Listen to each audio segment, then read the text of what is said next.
We're going to start comparing ratios and making scales tables with ratios. Here is a picture. Here are two different mixtures of paint, blue and yellow, to make a green. We want to determine which of these mixtures would make a darker green color. Well, we can do this a couple of ways. We need to compare them. The first thing I would do is compare. In mixture A, I have 3 blue containers for 4 total containers. In mixture B, I have 2 blue containers for 3 total containers. I can change them to a decimal. If I change 3 over 4 to a decimal, I get 0.75. If I change 2 over 3 to a decimal, I get 0.66. That means that in mixture A, 75% of the paint is blue, and in mixture B, 66% is. That way, mixture A would make a darker color green. Here's some more mixtures. Let's look at them. In mixture C and D, again, how many blue do I have to total? And the reason I'm doing it to total is because the more blue you have in paint, the darker the green will be. So I have 2 to 5 total. And I normally put a little label after them so I know. In mixture D, I have 2 to 4, 2 blue to every 4 total cans of paint that I have. If I change them to decimals, in mixture C, this equals 0.4. In mixture D, it equals 0.5. That means mixture D has 50% blue, where mixture C only has 40%. So D would be the darker color. Let's look at E. I have 3 blue out of 5 total cans. Again, I do label, which is 0.6. In F, I have 4 blue out of 7 total cans. And if I change that to a fraction, it makes approximately 0.57. In this case, I can see that mixture E, would be the darker color. Now for the last one here. I have 1 blue for every 3 cans total. In H, I have 3 blue for every 9 total cans. Now, we've already learned how to reduce these and to make them smaller. So in this case, I would reduce this, and this equals 1/3. So I can see that they are the same. I would have the same color for each one. Here's another look at paint. Here is a grassy green. It wants me to say, all right, in the picture I have 4 containers, and now I need 12. How many blue and how many yellow would I have? If I was drawing a picture, I would just duplicate the pattern. So I have a blue can, a blue can, a yellow can, a blue can, a blue can, a blue can, a yellow can, a blue can. Blue, blue, yellow, blue. That way, if I divide it out, you can see I just repeated the pattern 3 times. So in this case, I can add up the number of blue.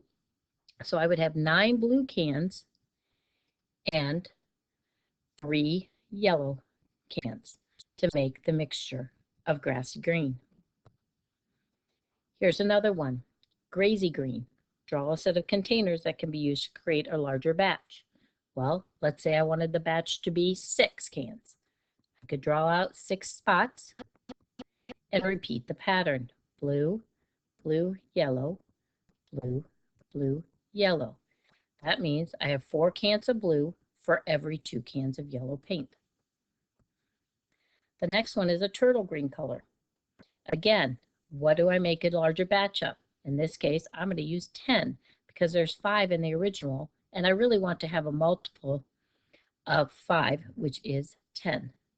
So I have yellow, yellow, blue, blue, yellow. Again, yellow, yellow, blue, blue, yellow. So in this case, I have 4 blue to 6 yellow. Again, labeling helps you keep things straight when you're looking at different parts of ratios. And when we get to the point that we have to start comparing them to make a proportion. Now it asks which one is darker. Well, in this case, when I look at these, I have 3 blue for 4 total cans. The next one, I have 2 blue for 3 total cans. Remember, Labeling does help to keep them straight. And the last one, I have 2 blue for 5 total cans. Well, if I change them to decimals, this one is 0.75, this would give me 0.66, and this would give me 0.4. Looking at these, I can see that the first one is the darker green because 75% of it is blue.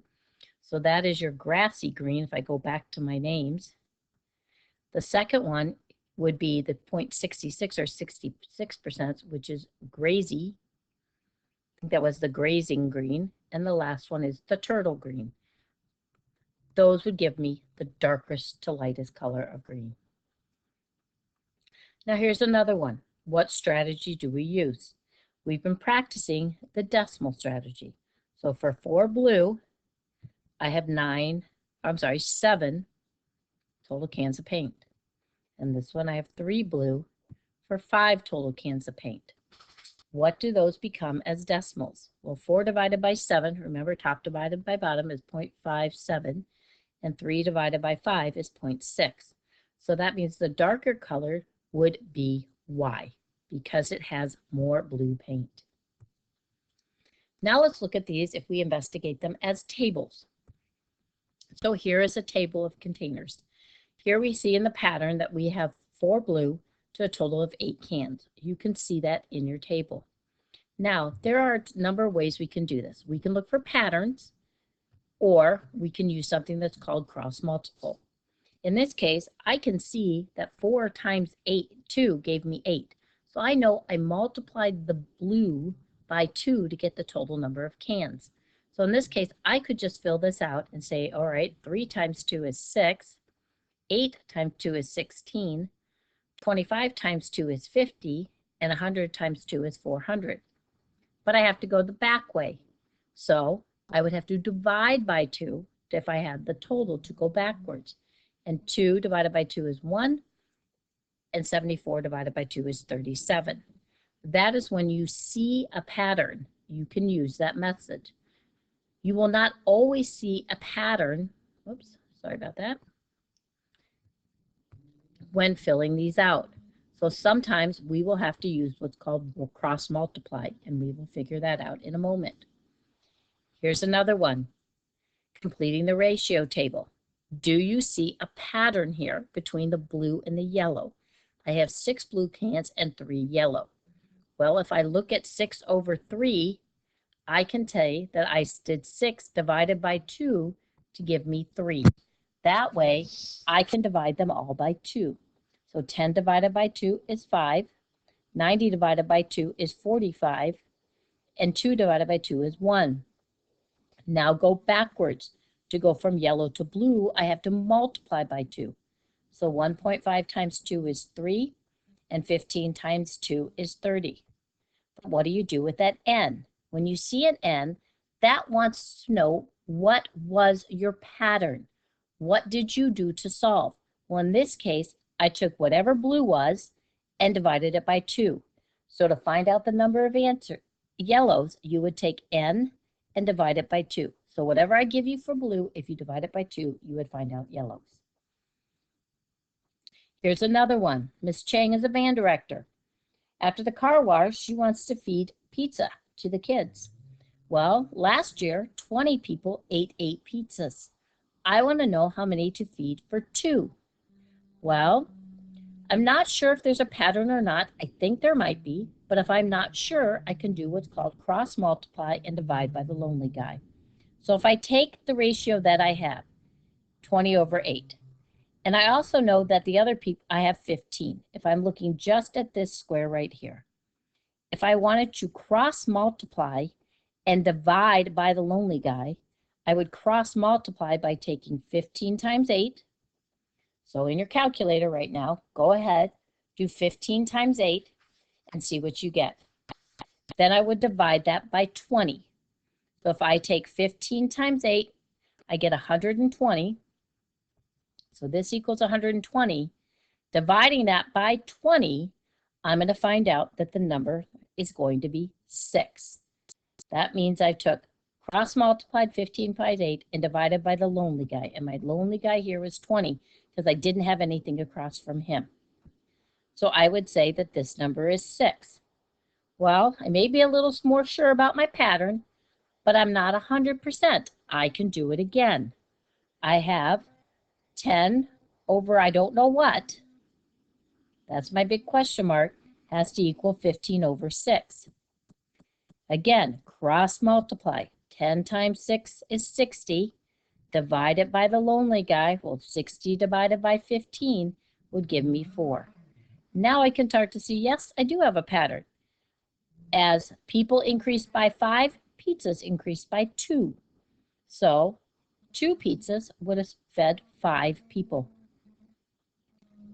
She wanted to know about 25. Well, I have my pattern increasing people by 5, so the next number would be 25, and the pizzas increased by 2. So that means I would need 10 pizzas to serve 25 people. So that means if you had to say this in a sentence, every 2 pizzas feeds 5 people. Here's another one. We're having a party.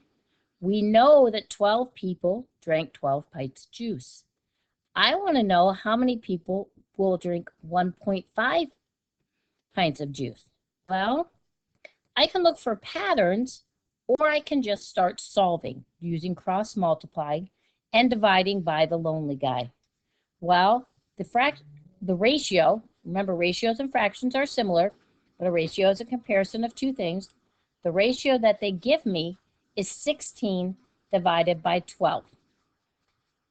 So if I have 16 divided by 12, or 16 to 12, and the other number that I get there is I also have a 12 there, then I can start solving. These are equal ratios. Whoops, I'm sorry. That needs to be on the top. Be careful about top and bottom and bottom. If I'm going to make an equal ratio, I'm going to have to cross multiply and divide. So if I take 12 times 12, I get 144. And then if I divide it by 16, I should get 9. That should be my answer. Cross multiply, divide by the lonely guy. Still doesn't answer the question. The question says I have 1.5 points. Well, if I write 1.5 in there, I have to see what would it be.